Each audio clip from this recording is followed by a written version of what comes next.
Como saben, nos vamos a orientar acá en las drogas adrenérgicas. Ya hemos estudiado las adrenérgicas.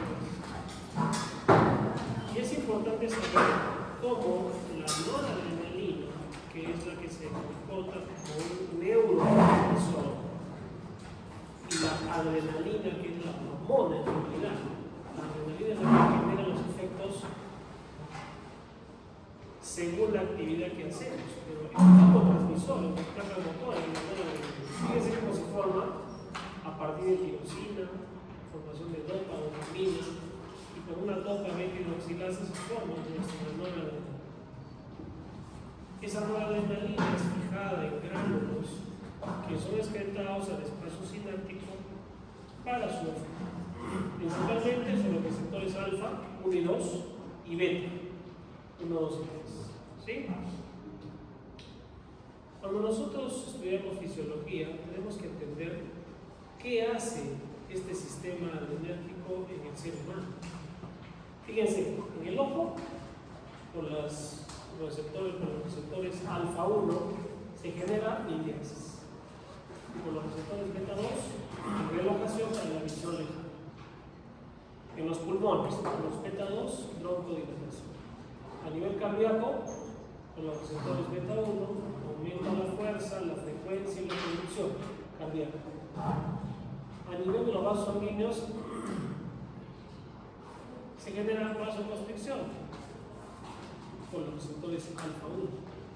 Pero los beta 2 generan vasodilatación en el músculo esquelético.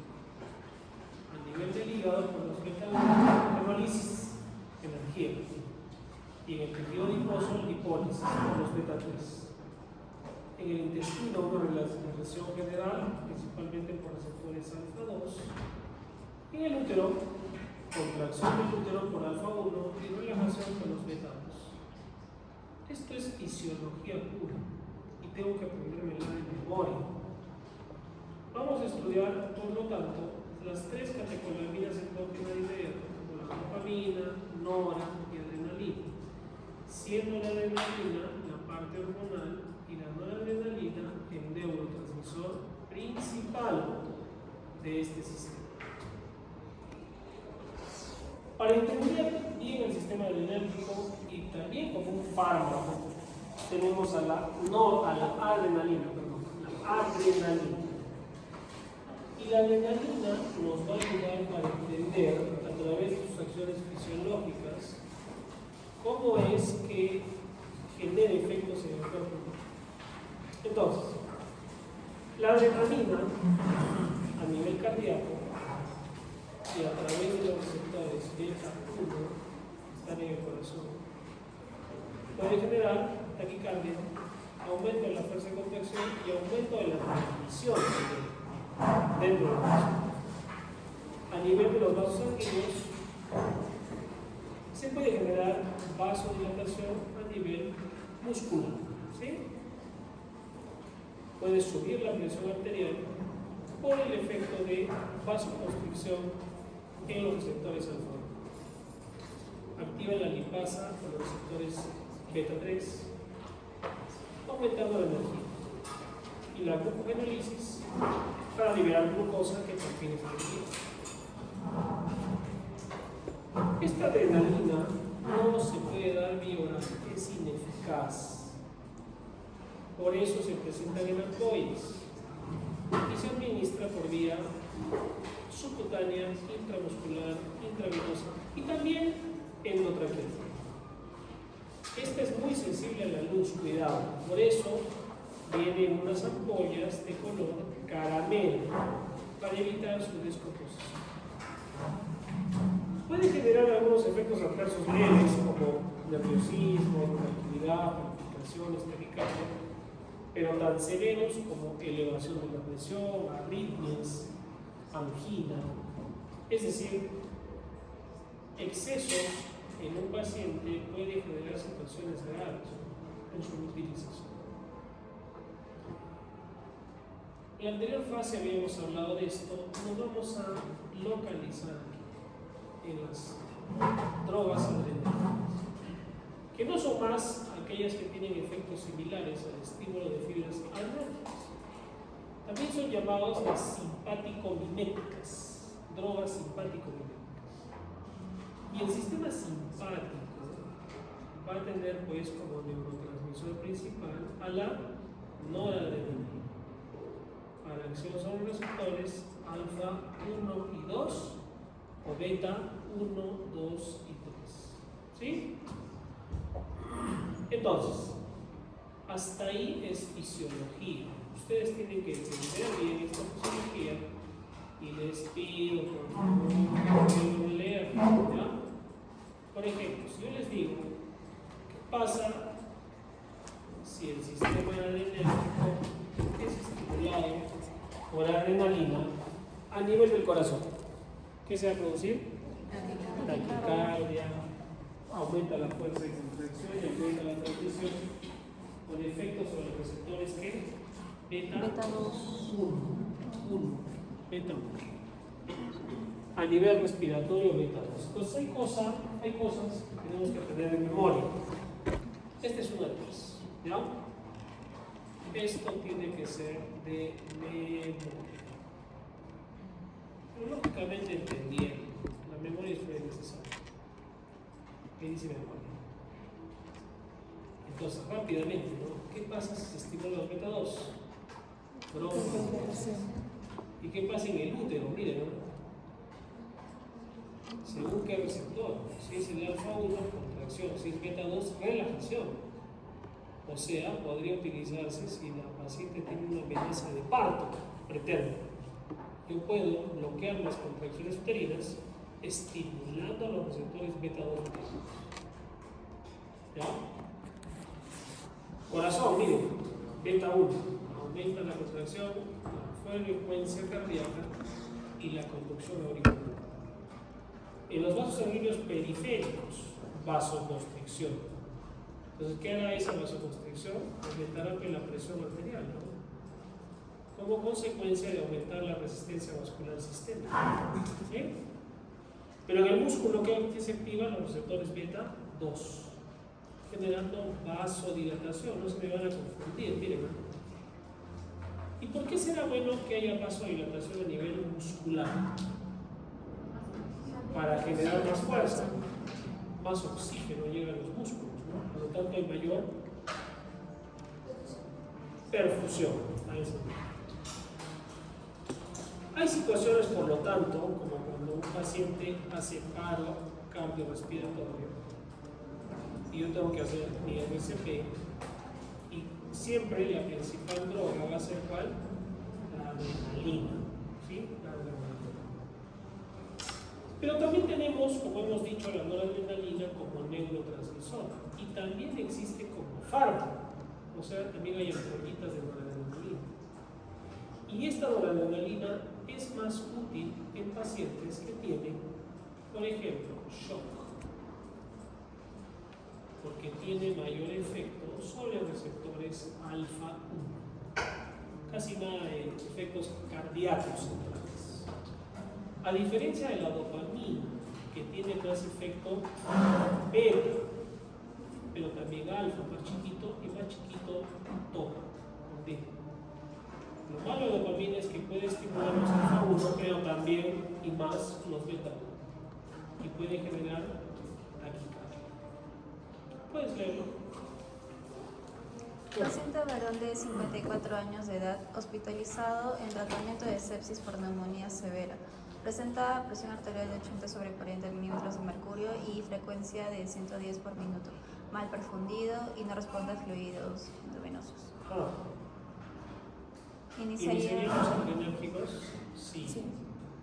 ¿Cuál? No la adrenalina. ¿Por qué? Porque tiene mayor efecto alfa, menos beta, menos efectos adversos. ¿Ya?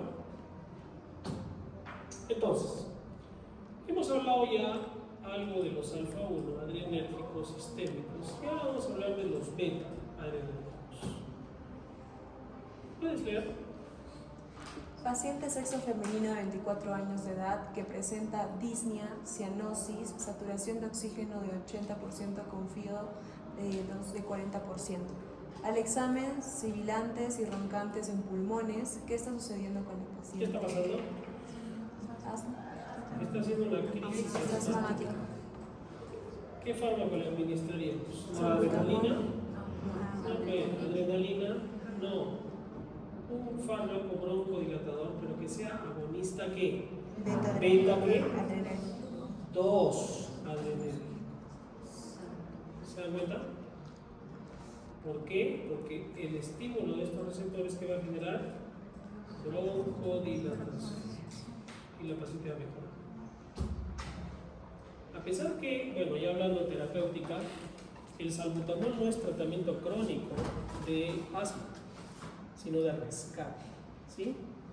El tratamiento crónico es con corticoides inhalados, ¿ya?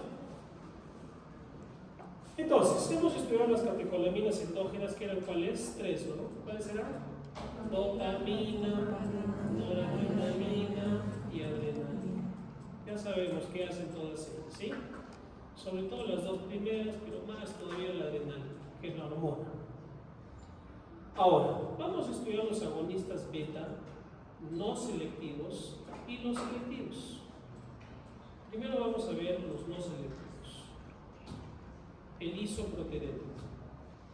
Es un fármaco antiguo que tiene acción sobre el aparato cardiovascular, es no selectivo. ¿Qué significa eso? Que agarra los receptores beta 1, 2 y 3, ¿sí? No es selectivo. Y genera sobre los receptores beta el mismo efecto que hemos hablado de la adrenalina, pero principalmente sobre el aparato respiratorio lo relaja. Es decir, era en su tiempo tratamiento de asma. Sin embargo, había pues muchos efectos adversos. Y estos efectos adversos hicieron que este fármaco sea desplazado por fármacos mejores selectivos, ¿sí? Todavía existe en el mercado, pero no les van a preguntar si el isoproterenol es tratamiento de asma, pero ya lo saben, ¿sí? Pero por sus efectos adversos pasó a segundo plano. La dobutamina también es no selectivo. La dobutamina tiene una característica interesante. Tiene efectos tanto agonista alfa como antagonista. Al tener efectos en espejo, son los famosos enantiómeros. Y lo que genera es neutralización del efecto alfa, se neutraliza, activando el efecto beta. Por lo tanto, si tiene más beta 1, va a generar mayor efecto cardiovascular. Se administra por vía intravenosa, es el Dobutrex. Obviamente va a generar efectos indeseables cardíacos, pero esto es lo más importante. La dobutamina es útil en insuficiencia cardíaca congestiva o en tratamiento a corto plazo de descompensación cardíaca o cilíndrica, o sea, cuando se opera el corazoncito después de. También es útil en shock, pero no cualquier shock, sino en el shock refractario, o sea, el que no responde a la noradrenalina. Tengo que entrar con dobutamina. ¿Ya? En resumen, la dobutamina es una amina simpático-mimética para insuficiencia cardíaca y shock. Es usada también para otras situaciones, pero acuérdense de la dobuta más del corazoncito. Shock refractario, pacientes posoperados de corazón e insuficiencia cardíaca. ¿Sí? Muy bien, en esos tres. Pero existen también los selectivos. ¿De acuerdo? Entonces, hasta ahí que hemos dicho los no selectivos. ¿Cuáles son?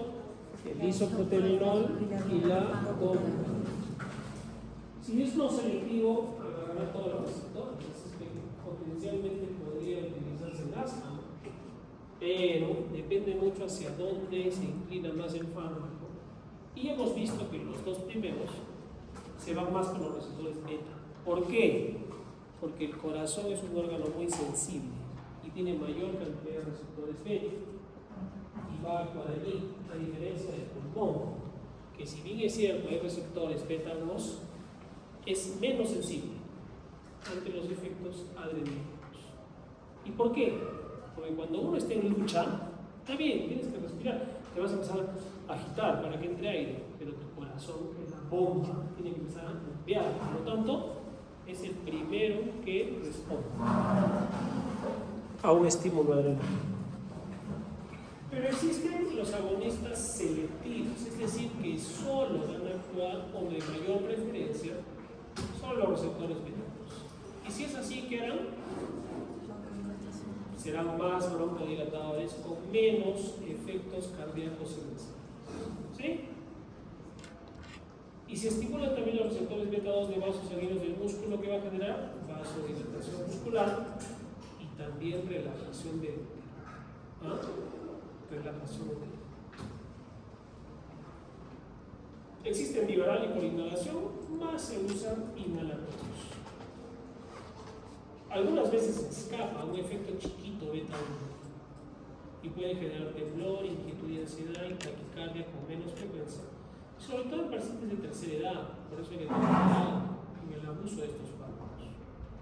¿Para qué sirven principalmente? Asma. Como sintomático, no es tratamiento a largo plazo, sino rescate en crisis. Ahora, a ver si me han seguido. ¿Cómo así estos fármacos pueden detener el trabajo de parto y de repente detener un parto que se está viviendo y la paciente tiene 36 semanas? ¿Cómo así? Debido a aquí bloquea las contracciones, o sea, relaje lo que no, a través de una vez. Beta-2. ¿Se dan cuenta? Entonces, mucho va a depender de qué receptor es el estimulado. ¿Ya? ¿De qué receptor es el estimulado? Entonces, si se estimulan los receptores beta-2, ¿qué va a pasar en el pulmón? Broncodilatación. Broncodilatación. Si se estimulan los receptores beta-2 en el músculo, ¿qué va a pasar? Músculo estriado, vasodilatación, llega más sangre. Y si se estimulan los receptores beta-2 en el útero, Relajación. los fármacos más importantes son el salbutamol, levosalbutamol y salmeterol. Estos son de uso inhalatorio. También hay salbutamol para nebulización de gotas, pero también el fenoterol y el formoterol. Este es nuestro famoso inhalador de salbutamol y seguro ustedes han visto esto, ¿no? Sí. Las nebulizaciones con fármacos beta-2 agonistas para nebulización. Vienen en líquido y se echa acá. Acá lo echas con agua y lo enchufas al oxígeno por otro lado. Y esto hace que el paciente vaporice esa medicina. Y ese vapor con medicamento entra por los bronquios y sirve de rescate en una crisis. ¿Ya? Muy bien. Pero existen otros agonistas alfa, no solo la adrenalina, que son fármacos de uso hospitalario, ¿no? Nadie le va a restar a su casa, ponte adrenalina cada 8 horas, ¿no? O una ampolla de adrenalina. Pero fíjense cómo existen otros productos como la fenilefrina, que es un alfa, principalmente alfa, que puede aumentar la presión arterial, pero que ha sido limitado su uso más como colirio. O sea, gotitas para los ojos cuando el ojo está rojo y genera vasoconstricción y mejora el ojo rojo. Hay un síndrome del ojo rojo. O las amigas vasoconstrictoras locales, ya más específicas, ¿no?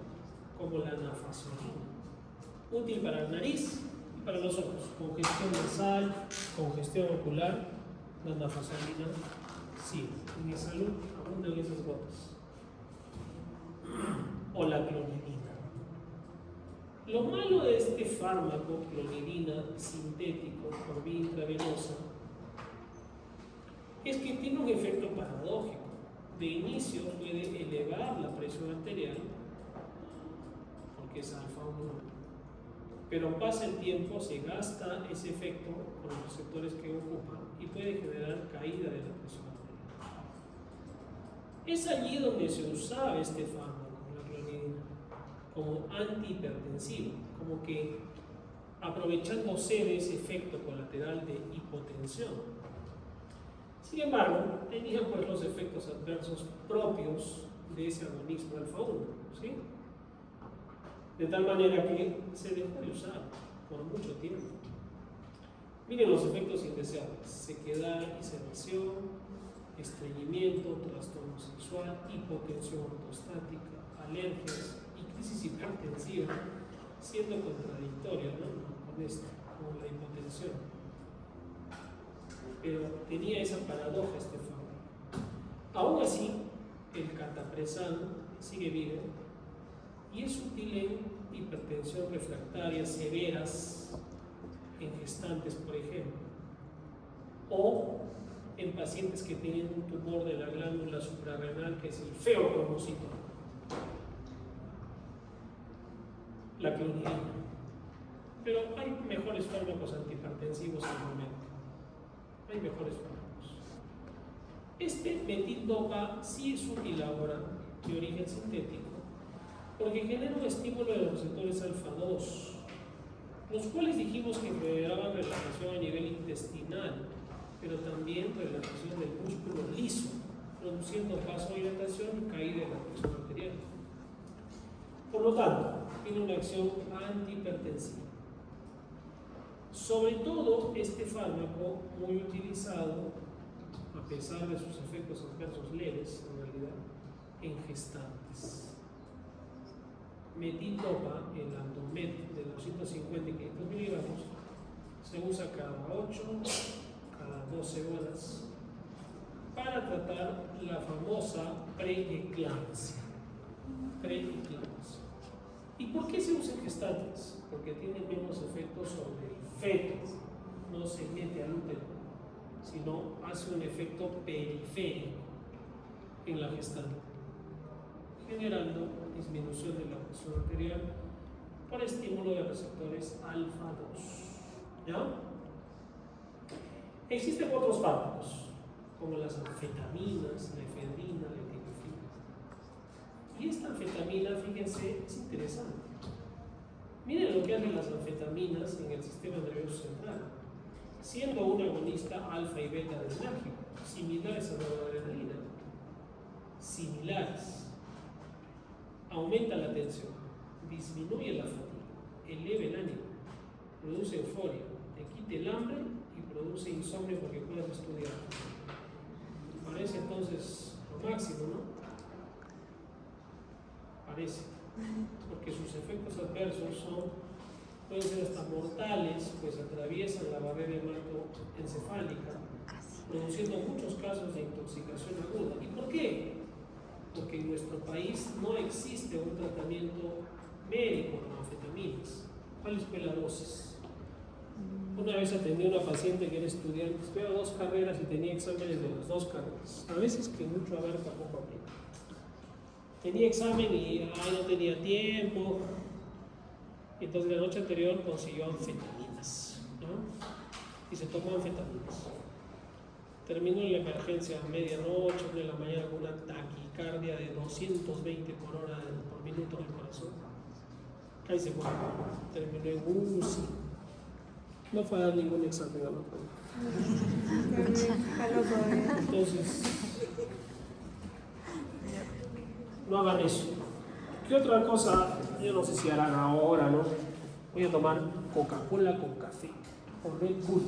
Entonces, ¿qué hacen? Estimulan que el sistema adrenérgico. ¿Se dan cuenta? Pero eso es una estupidez, ¿no? Saben que ser estúpido. En serio, ¿qué tienen que hacer entonces? Porque ¿cuál es la dosis? Me tomas una Coca-Cola, 2 Coca-Cola, 5, 10 cafés. No, pero tengo que estudiar la noche anterior, amanecer.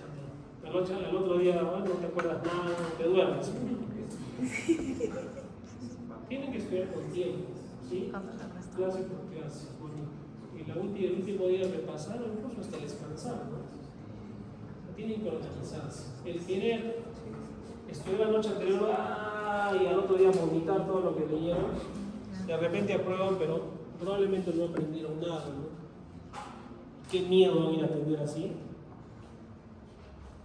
No. Piensen en sus familias, ¿no? O en ustedes, ¿cómo quisieran que los atiendan médicos? ¿Ya? No sirven las anfetaminas. Están en el mercado negro, no se utilizan en el. Pero Red Bull, todos estos estimulantes, es una suerte de anfetamina, basándose más en la cafeína. Si te tomas 3 Red Bull y 3 tazas de café, probablemente te intoxiques. Puede dar una 20 que no tenías. La efedrina, y sobre todo la pseudoefedrina,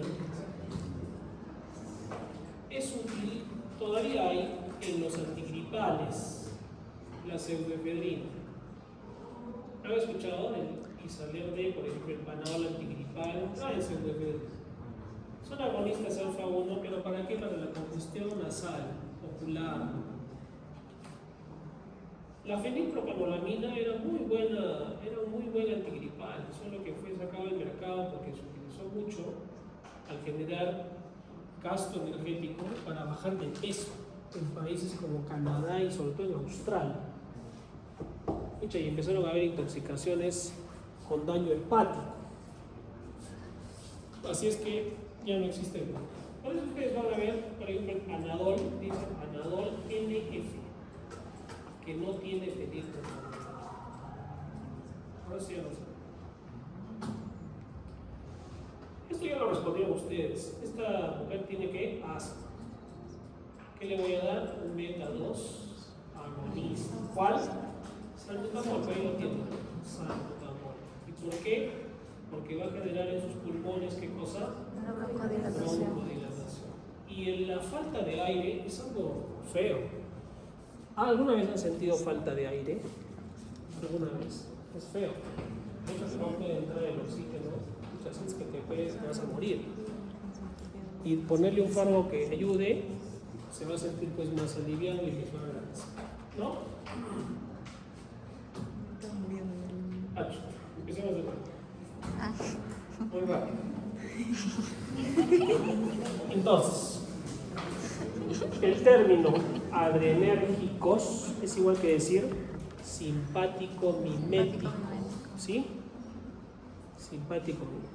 ¿Se acuerdan cuando hemos estudiado la acetilcolina? ¿No? Sí, parasimpático. Eran los colinomiméticos, ¿no? O parasimpático miméticos también, ¿no? O colinérgicos, ¿se acuerdan? Sí. Ya. Ahora hemos ido a otra área, que son los adrenérgicos. Entonces, ¿cuál es el secreto para entender bien esto? Que yo me aprenda bien los receptores.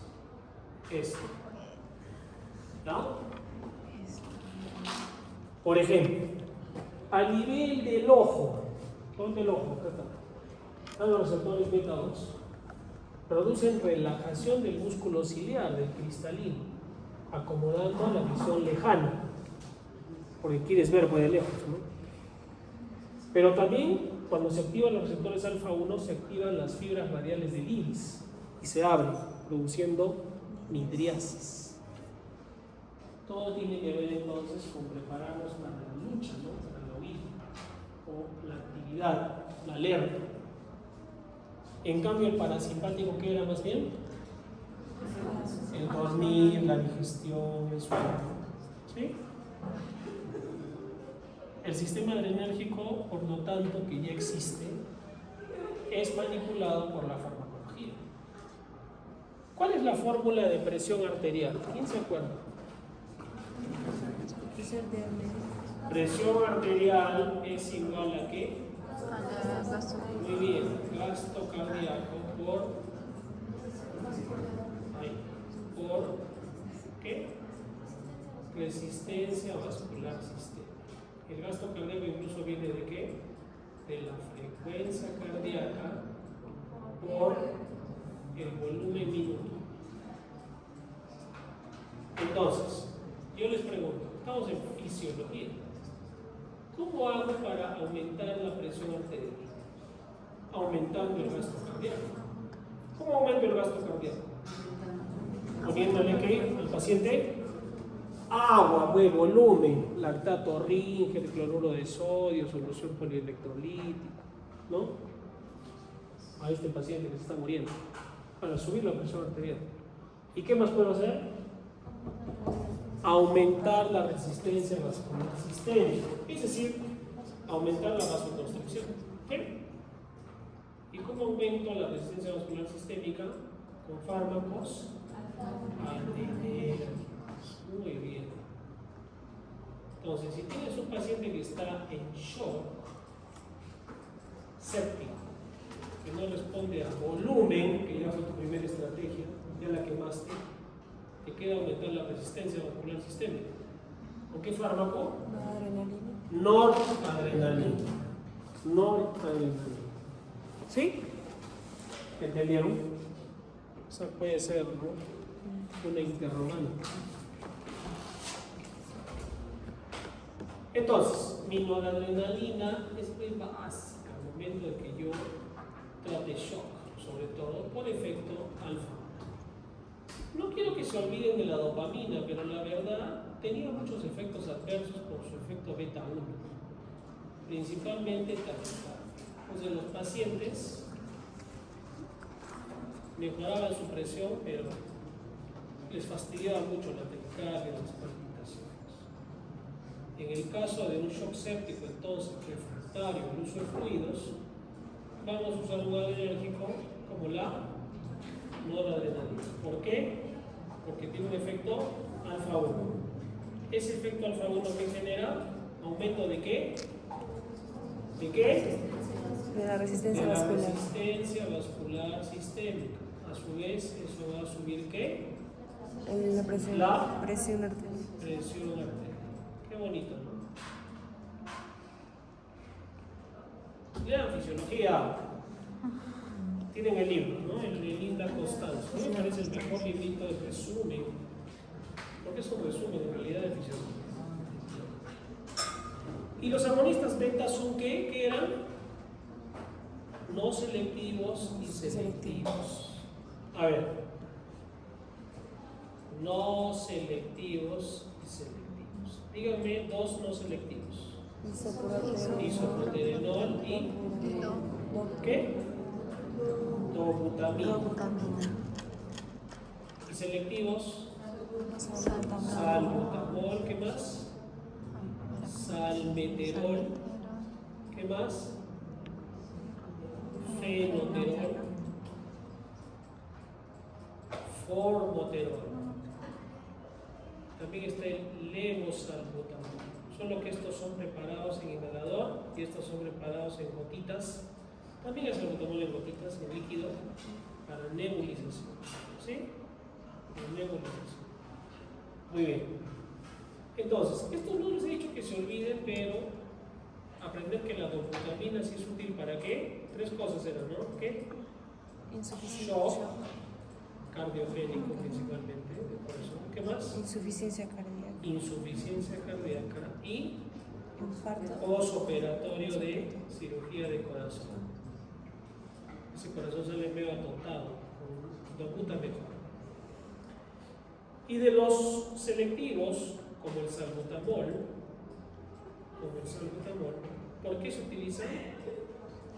Para que actúen sobre los receptores que selectivamente. Obviamente menos efectos adversos alfa, ¿no? Menos taquicardia, ¿no? Pero esto va a generar ¿qué? Dilatación. O sea, tratamiento de asma, EPOC y cualquier situación que genere broncoconstricción, ¿no? ¿De acuerdo? Muy bien.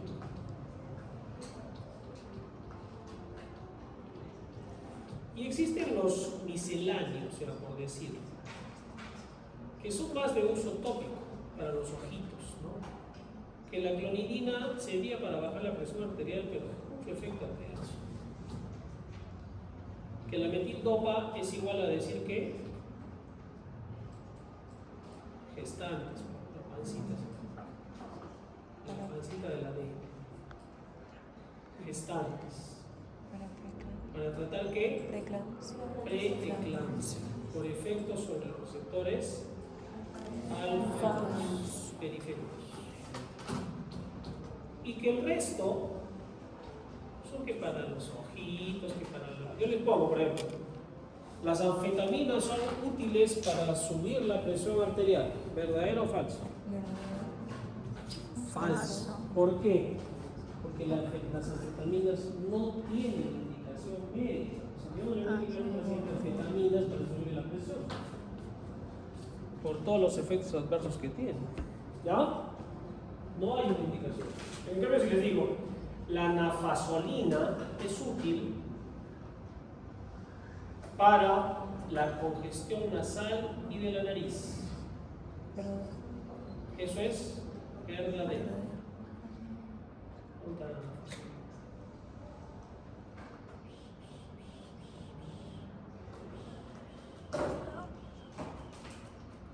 ¿Qué pasa? ¿Cómo está?